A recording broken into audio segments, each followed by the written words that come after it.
guys, it's Hannah from Dazzling Books. Welcome back. Today I am here to share with you my thoughts on the books that I read in May. I read 5 books in May, and even though a couple of them were local books, but this video is going to be in English because for every local book that I read, I'm gonna make separate video, like a review video on them. So this is just my thoughts briefly on them in English. If you want to know my thoughts on certain books, I will leave a timestamp, or I will tell you what part of the video that you can skip to. So the first book that I read in May was The Winner's Kiss by Mary Rutkowski. This is the third and the final book in the Winner's trilogy. I give this book 4.5 out of 5 stars because I thought it was quite amazing.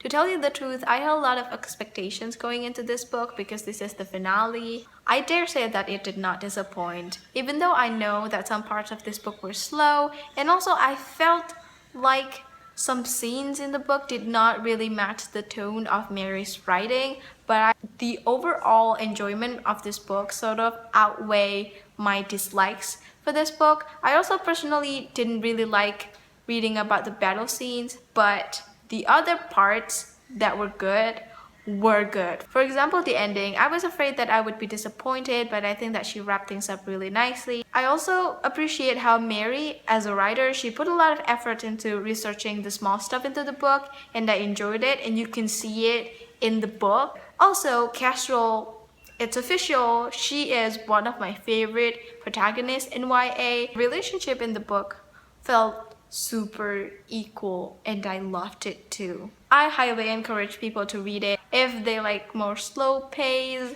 slow burn, romance, and also great writing style and political intrigue in books. If you like fast-paced, action-packed books, I don't think you would like it as much, but I think it's still worth a try. Second book that I read in May was Untuk, and I have a full review on this. I will link right here.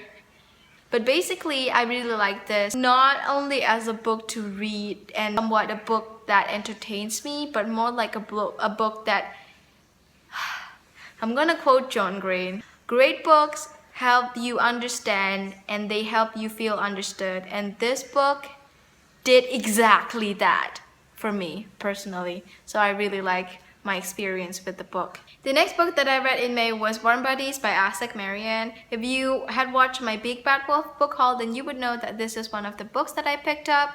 I picked this up because I saw the movie. I'm not sure how long ago was that, but I really enjoyed the movie, and I thought it would be cool to read what Isaac Marion has to say about the story. You know, how different it was for the movie and the book. And I really enjoyed the book. There were some parts of this book that were left out when it was turned into the movie, but they were hilarious. And the whole time I was reading this book, I was thinking how human R as a zombie was, despite his physical abilities and his physical appearance, his senses, his thoughts, his wonders, his will. So human. The relationship in this book I don't really buy, but the concept of the novel and the idea of the novel was very unique, and I thoroughly enjoyed it. I read it very fast. I like the writing of Isaac Marion. It was really, really funny. But maybe the last 50 pages are turned to be somewhat more serious, and I didn't enjoy it as much. But overall, this was good. I think I gave it 4 stars.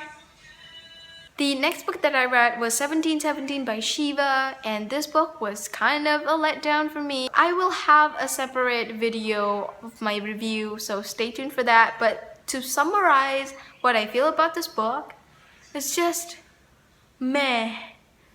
This book was alright. This book was okay. This book was a little bit boring, to be honest.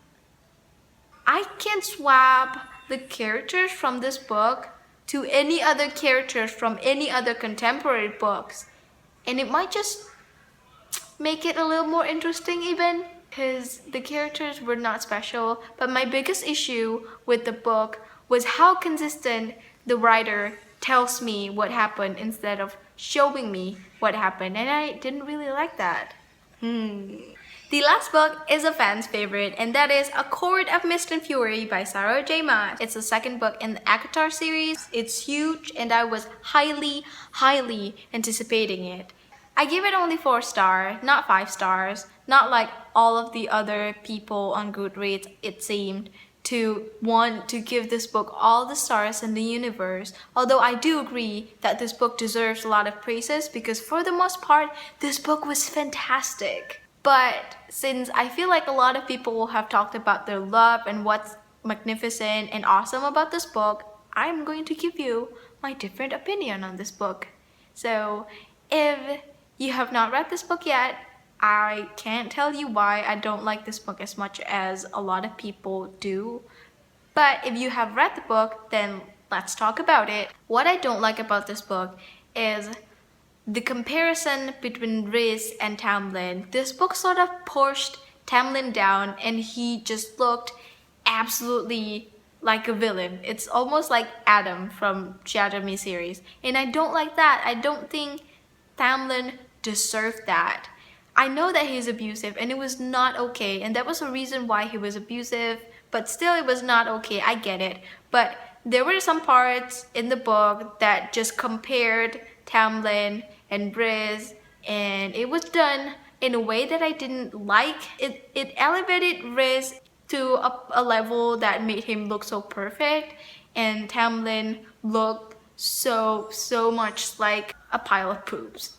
And I don't like that. The other thing that I don't like about this book is with the world that is so big and a lot of magical creatures and also the 7 chords and magic system. I don't really understand how that works, and sometimes I wonder whether it's me that doesn't understand the world, or it's just that Sarah J. Maas does it in the same way that she did in Throne of Glass, which is a little bit fake, and then one piece of this, and then one piece of this, and then one piece of this. But in this book, I didn't like it as much. I felt like a lot of things are left unexplained, and when something happened, I always turn skeptical and be like, but wasn't he like the most powerful High Lord? Why did that happen?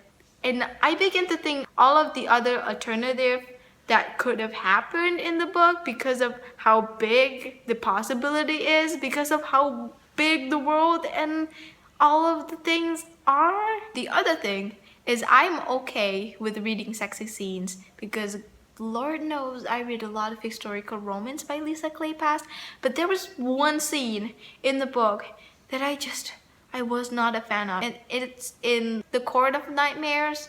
I couldn't. I know that it served a purpose and it's different because of the relationship, but I couldn't agree with that happening.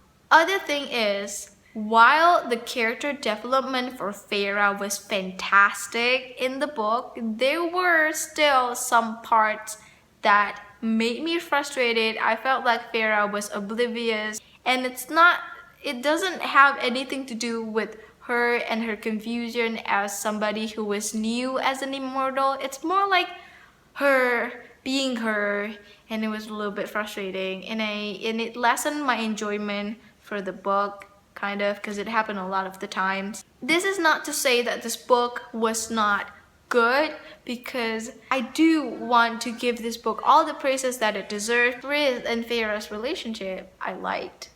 Riz, I liked. It's just, this book was not perfect in my eyes, and that's it. I am excited for the next book. Well, you made it this far. Congratulations. Thank you so much for watching. I will see you next time. I hope you will have a great reading month.